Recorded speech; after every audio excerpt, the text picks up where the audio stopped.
ಸರ್ಕಾರದ ವಿರುದ್ಧ ಮುಗಿಬಿದ್ದಿದ್ದಾರೆ ಕೇರಳ ಸಿಎಂ. ಕರ್ನಾಟಕದಿಂದ ಬುಲ್ಡೋಸರ್ ನೀತಿ ಅಂತ ಹೇಳಿ ಕಿಡಿಕಾರಿದ್ದಾರೆ. ಕೋಗಿಲು ಲೇಔಟ್ನಲ್ಲಿ ಮನೆಗಳ ನೆಲಸಮಕ್ಕೆ ಕೇರಳದಿಂದ ಈ ರೀತಿ ಆಕ್ರೋಶವನ್ನ ವ್ಯಕ್ತಪಡಿಸಲಾಗಿದೆ. ಹೆಚ್ಚಾಗಿ ಮುಸ್ಲಿಮರೇ ವಾಸವಾಗಿದ್ರು ಲೇಔಟ್ನಲ್ಲಿ. ಫಕೀರ್ ಕಾಲೋನಿ ಮತ್ತು ವಸೀಂ ಲೇಔಟ್ ಸರ್ಕಾರಿ ಜಾಗದಲ್ಲಿ ಇದ್ದವರನ್ನ ತೆರವು ಮಾಡಿತ್ತು ಜಿಬಿಎ. ಈ ಬಗ್ಗೆ ನ್ಯೂಸ್ 18ನಲ್ಲಿ ನಾವು ಸುದ್ದಿಯನ್ನು ಪ್ರಸಾರ ಮಾಡಿದ್ವಿ. ಸ್ಥಳಕ್ಕೆ ಕೇರಳ ರಾಜ್ಯಸಭಾ ಸದಸ್ಯ ರಹೀಂ ಭೇಟಿ ಕೊಟ್ಟಿದ್ದಾರೆ. ನೂರಾರು ಕುಟುಂಬಗಳು ಬೀದಿಗೆ ಬಿದ್ದಿರೋದನ್ನ ನೋಡಿ ಕಿಡಿಕಾರಿದ್ದಾರೆ. ಕಾಂಗ್ರೆಸ್ಸಿಂದ ಸಂವಿಧಾನ ವಿರೋಧಿ ಕ್ರಮ ಅಂತ ಹೇಳಿ ಆಕ್ರೋಶವನ್ನ ವ್ಯಕ್ತಪಡಿಸಿದ್ದಾರೆ. ಬುಲ್ಡೋಸರ್ ನೀತಿ ಅಂತ ಹೇಳಿ ಕೇರಳದವರು ಈಗ ಕರ್ನಾಟಕದವರ ಮೇಲೆ ಆರೋಪಗಳನ್ನ ಮಾಡ್ತಾ ಇದ್ದಾರೆ.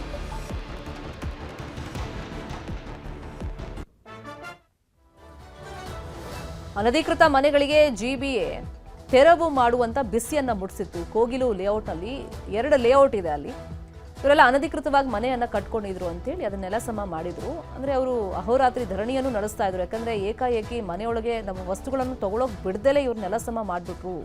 JCB ತಂದಿದ್ರು, ಎಲ್ಲ ನೆಲಸಮ ಮಾಡ್ಬಿಟ್ಟಿದ್ದಾರೆ. ಮಕ್ಕಳು ಸ್ಕೂಲ್ಗೆ ಹೋಗಕ್ ಆಗ್ತಿಲ್ಲ, ಬ್ಯಾಗ್ ಸಮೇತ ಅವಶೇಷದ ಅಡಿಗೆ ಬಿದ್ದು ಬಿಟ್ಟಿದೆ. ಮತ್ತೆ ಚಳಿ ಇದೆ ವಿಪರೀತ, ಶೌಚಾಲಯದ ವ್ಯವಸ್ಥೆ ಇಲ್ಲ, ನಮಗೆ ಆಹಾರ ಸರಿಯಾಗಿ ಸಿಗ್ತಾ ಇಲ್ಲ ಅಂತೆಲ್ಲ ಆಕ್ರೋಶ ವ್ಯಕ್ತಪಡಿಸಿದ್ರು. ಇನ್ನು ಕೇರಳ ಸಿಎಂ ಆರೋಪಕ್ಕೆ ಕರ್ನಾಟಕ ಕಾಂಗ್ರೆಸ್ ಕಿಡಿಕಾರಿದೆ. ಡಿಸಿಎಂ ಡಿಕೆ ಶಿವಕುಮಾರ್, ಸಚಿವ ಸಂತೋಷ್ ಲಾಡ್ ಆಕ್ರೋಶವನ್ನು ಹೊರಹಾಕಿದ್ದಾರೆ. Kerala CM Pinarayi Vijayan vote bank ರಾಜಕೀಯ ಮಾಡ್ತಿದ್ದಾರೆ ಅಂತ ಹೇಳಿ ಕಿಡಿಕಾರಿದ್ದಾರೆ.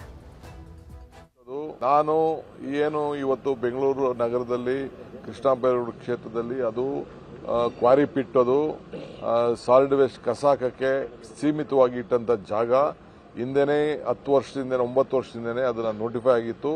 ಆ ಜಾಗದಲ್ಲಿ ಕಸ ಹಾಕುವಂತ ಜಾಗದಲ್ಲಿ ಹೋಗಿ ರಾತ್ರೋರಾತ್ರಿ ಗುಡಿಸಲುಗಳನ್ನ ಹಾಕಿದ್ದಾರೆ. ಅದನ್ನ ತೆರವು ಹಾಕಲಿಕ್ಕೆ ನಾವೆಲ್ಲ ನಮ್ಮ ಸ್ಥಳೀಯ ಮುಖಂಡರ ಹತ್ರ, ಶಾಸಕರ ಹತ್ರ ಚರ್ಚೆ ಮಾಡಿ ಅದನ್ನ ಖಾಲಿಗೊಳಿಸಿ ಅದನ್ನ ಸರಿಯಾದ ರೀತಿಯಲ್ಲಿ ಉಪಯೋಗ ಮಾಡಿಕೊಳ್ಳಲಿಕ್ಕೆ ಆದೇಶವನ್ನ ಮಾಡಿದ್ದಾರೆ. ಆ ಕೆಲಸವನ್ನ ನಾವು ಮಾಡ್ತಾ ಇದ್ದೇವೆ. ಯಾರಿಗೂ ಕೂಡ ತೊಂದರೆ ಕೊಡಬೇಕು ಅನ್ನೋದಿಷ್ಟಿಲ್ಲ. ಯಾರು ಅರ್ಹರಿದ್ದಾರೆ ಅವ್ರಿಗೆಲ್ಲರೂ ಕೂಡ ನಾವು ಬೇರೆ ಕಡೆ ರಿಹ್ಯಾಬಿಟೇಷನ್ ಮಾಡುವಂತ ಕೆಲಸವನ್ನ ನಾವು ಮಾಡ್ತೇವೆ.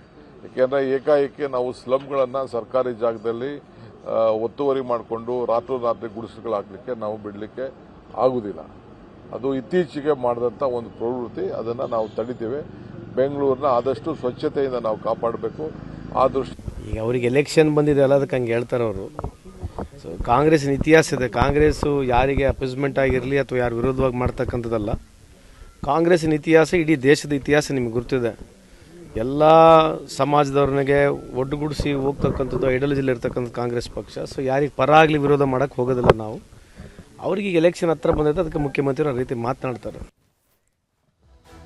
ಇದೇ ವಿಚಾರವಾಗಿ ಇನ್ನಷ್ಟು ಡೀಟೇಲ್ ಆಗಿ ಇನ್ಫಾರ್ಮೇಶನ್ ಕೊಡ್ತಾ ಹೋಗೋದಕ್ಕೆ ನೇರ ಸಂಪರ್ಕದಲ್ಲಿ ಕನೆಕ್ಟ್ ಆಗಿದ್ದಾರೆ ನಮ್ಮ ರಿಪೋರ್ಟರ್ ಆಶಿಕ್ ಮುಲ್ಕಿ. ನೆಲಸಮ ಮಾಡಿದಂತ ಸಂದರ್ಭದಲ್ಲಿ ನೀವು ಹೋಗಿದ್ರಿ, ಗ್ರೌಂಡ್ ರಿಪೋರ್ಟ್ ಅನ್ನ ಮಾಡಿದ್ರಿ. ಹೌದು, ಟಾಯ್ಲೆಟ್ಗೆ ಸಮಸ್ಯೆ ಆಗ್ತಾ ಇತ್ತು, ಊಟ ತಿಂಡಿಗೆ ಸಮಸ್ಯೆ ಆಗ್ತಿತ್ತು, ಮಕ್ಕಳು ಚಳಿಲಿ ಇದ್ರು. ಬಟ್ ಅನಧಿಕೃತ ಅಂತೇಳಿ ಜಿಬಿಎ ಹೇಳ್ಬಿಟ್ಟು ಅದನ್ನ ನೆಲಸಮ ಮಾಡಿದ್ದು, ಆ ಶೆಡ್ಗಳನ್ನ, ಮನೆಗಳನ್ನ.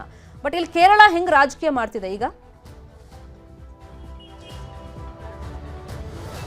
ಹೌದು ಶರ್ಮಿತಾ, ಅಂದ್ರೆ ಅಲ್ಲಿರುವಂತ 150-200 ಮನೆಗಳೇನಿತ್ತು, ಆ ಮನೆಗಳಿಗೆ ಯಾವುದೇ ರೀತಿಯಾಗಿರುವಂತಹ ದಾಖಲೆಗಳು, ಅಂದ್ರೆ ಪಹಣಿ ಇರಬಹುದು ಅಥವಾ ಮಾರಾಟ ಆಗಿದ್ರೆ ಸೇಲ್ ಡೀಡ್ಗಳಿರ್ಬೋದು, ಸಂಬಂಧಪಟ್ಟ ಖಾತೆಯನ್ನು ಹೊಂದ್ಕೊಂಡಿರುವಂತಹ ದಾಖಲಾತಿಗಳಾಗಿರ್ಬೋದು, ಯಾವುದೂ ಕೂಡ ಅಷ್ಟು ಮನೆಗಳಿಗೆ ಇಲ್ಲದೇ ಇರುವಂತಹ ಹಿನ್ನೆಲೆಯಲ್ಲಿ ಅದು ಅನಧಿಕೃತವಾಗಿ ಅಲ್ಲಿ ಜನರು ಆ ಮನೆಗಳನ್ನ ಕಟ್ಕೊಂಡಿದ್ದಾರೆ ಅಂತ ಜಿಬಿಎ ಗ್ರೇಟರ್ ಬೆಂಗಳೂರು ಪ್ರಾಧಿಕಾರ ಕಾರ್ಯಾಚರಣೆಯನ್ನು ಮಾಡಿ ಅಲ್ಲಿರುವಂತಹ ಜನರನ್ನ, ಮನೆಗಳನ್ನ ತೆರವನ್ನ ಮಾಡಿತ್ತು. ಮತ್ತೆ ಅಲ್ಲಿರುವಂತಹ ಬಹುತೇಕ ಮಂದಿಯೂ ಕೂಡ ಬೇರೆ ಭಾಗದಿಂದ ಬಂದಂತಹ ವಲಸೆ ಕಾರ್ಮಿಕರೇ ಹೊರತು ಅವರು ಮೂಲವಾಗಿ ಇಲ್ಲಿ ಕರ್ನಾಟಕದಲ್ಲೇ ಹುಟ್ಟಿ ಬೆಳೆದಿರುವಂತಹ ನಿವಾಸಿಗಳಲ್ಲ ಅನ್ನುವಂಥದ್ದನ್ನು ಕೂಡ ಜಿಬಿಎ ಹಿಂದೆನೆ ಸ್ಪಷ್ಟಪಡಿಸಿತು. ಮತ್ತೆ ನಾವು ಗ್ರೌಂಡ್ ರಿಪೋರ್ಟ್ ಮಾಡುವಂತಹ ಸಂದರ್ಭದಲ್ಲಿ ಅಲ್ಲಿರುವಂತಹ ಜನರನ್ನ ಮಾತಾಡಿಸಿದಾಗ ನ್ಯೂಸ್ 18 ಗಮನಕ್ಕೂ ಕೂಡ ಬಂದಿತ್ತು. ಈಗ ಈ ಒಂದು ವಿಚಾರವನ್ನ ಇಟ್ಕೊಂಡು ನಮ್ಮ ಪಕ್ಕದ ರಾಜ್ಯ ಆಗಿರುವಂತಹ ಕೇರಳದ ಮುಖ್ಯಮಂತ್ರಿ ನಿನ್ನೆ ಸಂಜೆ ಎಕ್ಸ್ ನಲ್ಲಿ ಈ ರೀತಿಯಾಗಿರುವಂತಹ ಒಂದು ಪೋಸ್ಟ್ ಅನ್ನ ಮಾಡಿದ್ದು, ಅಲ್ಪಸಂಖ್ಯಾತ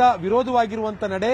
ಉತ್ತರ ಪ್ರದೇಶದಲ್ಲಿ ಯಾವ ರೀತಿಯಾಗಿ ಅಲ್ಲಿನ ಬಿಜೆಪಿ ಸರ್ಕಾರ ಬುಲ್ಡೋಸರ್ಗಳನ್ನ ಬಳಕೆ ಮಾಡುತ್ತೋ ಅದೇ ರೀತಿಯಾಗಿ ಕಾಂಗ್ರೆಸ್ ಸರ್ಕಾರವೂ ಕೂಡ ಕರ್ನಾಟಕದಲ್ಲಿ ಯಲಹಂಕ ಬಳಿ ಇರುವಂತಹ ಕೋಗಿಲು ಕ್ರಾಸ್ ನಲ್ಲಿ ಜನರನ್ನ ನಡೆಸಿಕೊಂಡಿರುವಂತದ್ದು. ಮತ್ತೆ ಮುಖ್ಯವಾಗಿ ಇಲ್ಲೊಂದು ಅಲ್ಪಸಂಖ್ಯಾತ ಟ್ರಂಪ್ ಕಾರ್ಡ್ ಅನ್ನ ಕೇರಳದ ಮುಖ್ಯಮಂತ್ರಿಗಳಾಗಿರುವಂತಹ ಪಿಣರಾಯಿ ವಿಜಯನ್ ಅವರು ಎಕ್ಸ್ ನಲ್ಲಿ ಪೋಸ್ಟ್ ಮಾಡುವ ಮೂಲಕವಾಗಿ ಇದೀಗ ಆ ಅಖಾಡಕ್ಕೆ ಬಿಟ್ಟಿರುವಂತದ್ದು. ಇದರ ಮೂಲ ಉದ್ದೇಶ ಇನ್ನೊಂದು 1 ವರ್ಷದಲ್ಲಿ ಕೇರಳದಲ್ಲಿ ಚುನಾವಣೆ ಕೂಡ ನಡೆಯುತ್ತೆ, ವಿಧಾನಸಭಾ ಚುನಾವಣೆ ಕೂಡ ಹತ್ತಿರ ಆಗ್ತಾ ಇದೆ. ಜೊತೆಗೆ ಇತ್ತೀಚೆಗೆ ನಡೆದಿರುವಂತಹ ಕೇರಳದ ಸ್ಥಳೀಯ ಚುನಾವಣೆಯಲ್ಲೂ ಕೂಡ ಅಲ್ಲಿ ಸಿಪಿಐಎಂ ಪಕ್ಷಕ್ಕೆ ಭಾರಿ ಹಿನ್ನಡೆಯಾಗಿತ್ತು. ಬಿಜೆಪಿ ಕೆಲವೊಂದು ಕಡೆ ಹಿಡಿತವನ್ನ ಸಾಧಿಸಿಕೊಂಡ್ರೆ ಬಹುಮತದಿಂದ ಕಾಂಗ್ರೆಸ್ ಅಧಿಕಾರವನ್ನ ಸ್ಥಳೀಯ ಮಟ್ಟದಲ್ಲಿ ಕೇರಳದಲ್ಲಿ ಹಿಡಿದುಕೊಳ್ಳೋದಕ್ಕೆ ಸಾಧ್ಯ ಆಗಿತ್ತು. ಅದರ ಹಿನ್ನೆಲೆಯಲ್ಲಿ ಈ ರೀತಿಯಾಗಿರುವಂತಹ ಹೇಳಿಕೆಯನ್ನ ಅವರು ಕೊಟ್ಟಿದ್ದಾರೆ ಅನ್ನುವಂತ ಒಂದು ಚರ್ಚೆಗಳು ಕೂಡ ಇದೀಗ ಶುರುವಾಗ್ತಾ ಇರುವಂತದ್ದು. ನಿನ್ನೆ ಕೇರಳದ ಮುಖ್ಯಮಂತ್ರಿಗಳಾಗಿರುವಂತಹ ಪಿಣರಾಯಿ ವಿಜಯನ್ ಅವರು ಎಕ್ಸ್ ನಲ್ಲಿ ಪೋಸ್ಟ್ ಮಾಡಿ ರಾಜ್ಯ ಸರ್ಕಾರ ಅಂದ್ರೆ ಸಿಎಂ ಸಿದ್ದರಾಮಯ್ಯ, ಡಿಕೆ ಶಿವಕುಮಾರ್ ವಿರುದ್ಧ ಕಿಡಿಯನ್ನ ಕಾರಿದ್ರು ಕೂಡ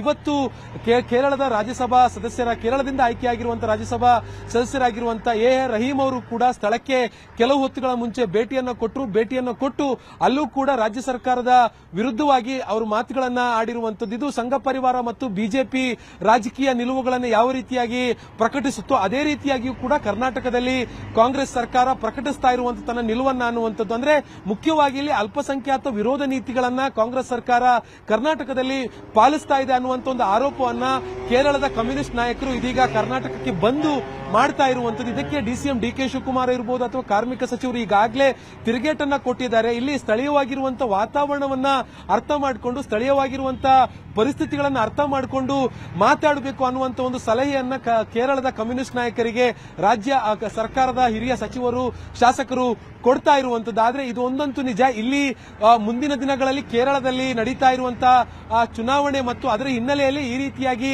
ಅಲ್ಲಿನ ನಾಯಕರು ಮಾತಾಡ್ತಾ ಇದ್ದಾರೆ ಅನ್ನುವಂಥ ಚರ್ಚೆಗಳು ಕೂಡ ಶುರುವಾಗಿರುವಂತದ್ದು. ಶರ್ಮಿತಾ.